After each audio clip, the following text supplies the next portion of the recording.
I'm not a tough guy, y'all, but just Kendrick, I would make love to him. And the only thing that he could do is decide if it's consensual or not. Schulz seems like a guy that would have gone to Diddy parties. So like, yeah, if he got invited, he'd definitely go. Feels like he's trying so hard. As soon as the Shannon Sharpe thing comes out, I'm going on tour. He's talking about you, but not really talking about you. When you're a mainstream person, you do mainstream things, you hang out with mainstream people, and you go to mainstream parties. I ain't been famous that goddamn long. I'm excited that I'm gonna be at the mansion party. What? Are we going to comedy news real quick? Nah. Do you want to? I do want to hear your thoughts on it. All right. I mean, like, we don't, again, try and stay away from the mainstream crap. But I guess, like, what exactly do you want to hear? Why don't you phrase the question and bring up the topic? Okay. So the topic is Andrew Schulz kind of beefing with Kendrick, but it's like a one-sided beef. It's a one-sided beef. I wouldn't even call it a beef. Yeah, it's a one, like, he's just yelling at the TV. Yeah. Basically. But he's been getting a lot of flack for what he said. Are you familiar with what he said? Like, do you know exactly? Or? Yeah, I do remember the clip. Like the reason why they go quiet in a relationship is like with black women because they're afraid to talk and shit like this. It was something along those lines. That was the first one. Okay. But then, so then Kendrick does like, oh, don't make no jokes about no black white woman comedians. Yeah, that's law. Yeah, but then in one of Andrew Schulz's recent episodes, he's basically like, if it was one-on-one, I'd make love to Kendrick. He was essentially making a buck breaking joke. Yeah. Yeah. And people didn't like that. I mean, from a comedy side of things, Schulz is doing what comedians do, man. You poke the bear, you poke a comedian, especially a high level comedian like that with a big audience and stuff. Yeah. And you kind of publicly shame him, essentially. He's got a large enough following where he's not going to back down. You know what I mean? Like he's proven to himself whatever he needs to prove to himself that he has the voice to be like F Kendrick. Now, from a personal standpoint, like, I don't know.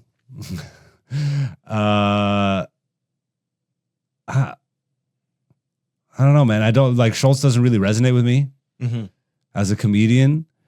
I personally think, like, you know me, bro. I'm anti-establishment. Like, I'm like calling the riot police. I'm like a friggin' anarchist comedian over here. So I don't really jive too much with the mainstream narrative or people. And Schulz has always been one of those guys to me that feels like he's trying so hard to be part of, and I hate this term, but the culture, aligning himself with goofies like Charlemagne the God and all this stuff. Like, to me, it doesn't get goofier. It doesn't get more questionable than dudes like this. And when that's like one of your like right-hand man, yeah, I'm like, if that's your right-hand man, where is his left hand?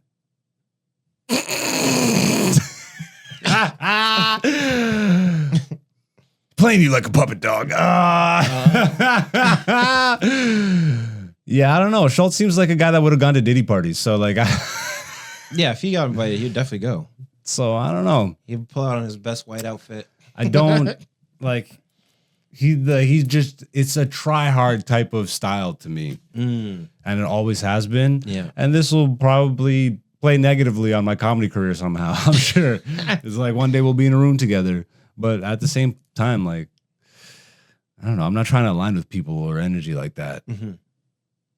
I get this sentiment. Like, the dude's making some, but again, as a comedian, he was making jokes on his comedy podcast. So I can't all of a sudden take the stance where like, yo, like just because I personally don't like Schulz's comedy. Yeah. I don't really see anything wrong with what he was doing. It's the game. Yeah.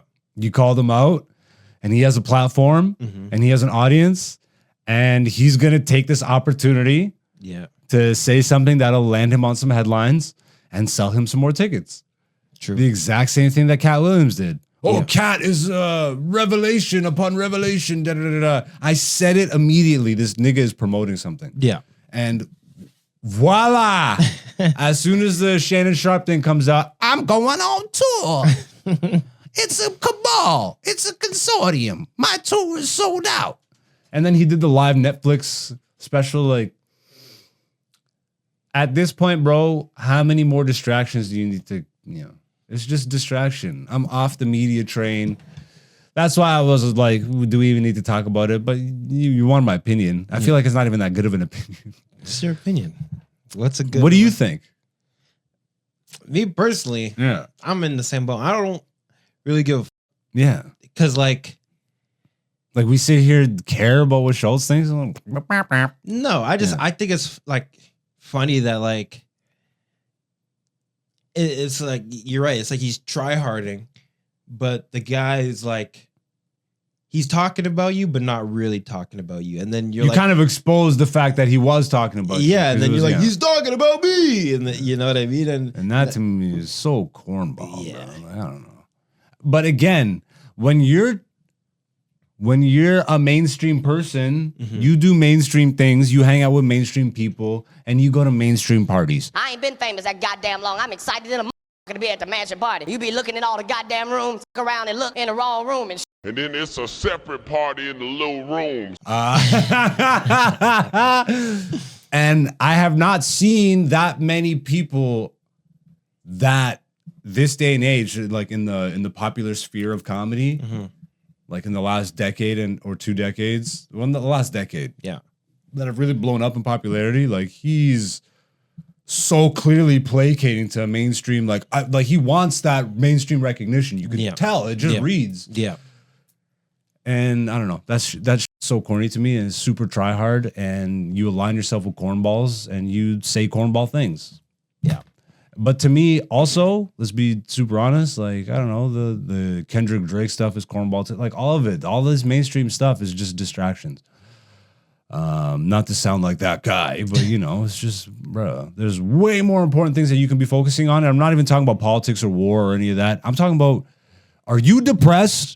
Do you have anxiety or any of these things that most of the people are suffering from today? Why are you spending so much time focusing on BS? Maybe it contributes to your garbage.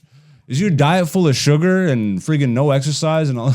You know what I mean? Like, there's so many things internally that you can focus on and better your own life.